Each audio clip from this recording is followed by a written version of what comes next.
Okay mga idol, oh. Ano tayo? Change water tayo. Papalitan ko na lahat kasi masyadong ng green. Papalit tayo ng tubig.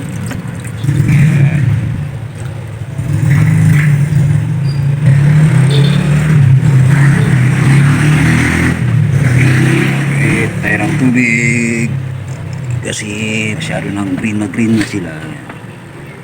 Palit na tayo mga idol ng tubig. At panibagong vlog ulit tayo sa ating mga alagang isda.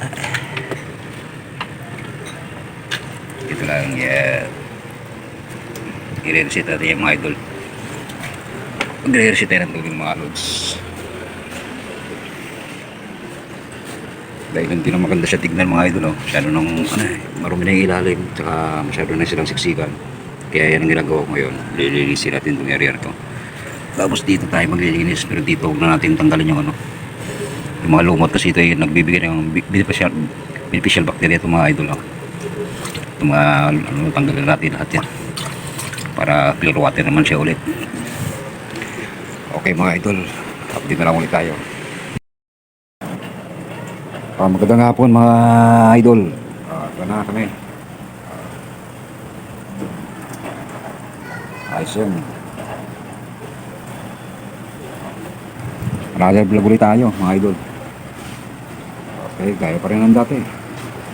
Ito. Ito kahapon, nilinis ko tong area na to. Yan. So ngayon ginawa ko, lahat ng mga malalaki na, yung mga lumalaki na. Okay, good morning magandang hapon mga idol, oh. Another vlog ulit tayo. Short video lang tayo mga idol, oh. Short video lang tayo. Kaya pa rin ng dati. Okay. Inilipat ko dito mga idol yan, oh. Ito yung mga malalaki. Isang takot. Diba? Dito ko sila lalagay. Diba? Pagkabit na ng mga idol, ba? Malinis na yan. Nilinis ko yung tubig nito. Pinahita ko ng bago. Dito ko na sila isisiksik yung mga may potential na yung mga gandang klase. Dito ko na nilalagay mga idol. Yan. Yan gaya pa lang ito. Kaya ito, nilagay ko na, crossbreed na ako idol. Bahala na siya. Maglabas sila ng may mga pattern na kulay at basta mga puti lang. Kasi mas maganda kasi yung lalaking to idol dito. Malaki kasi ang pinito eh. Yung sa pirapi niya yun. Yan. Malaki na siya. Yan, para lahat ng mga pikibihin natin, yung pag malaki na yung mapinda, yan, mas the best sa lahat yun.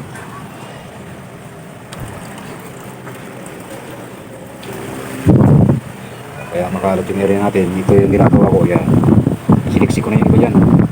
Yan. Ito kasi palaki na. Dami na. Yan o.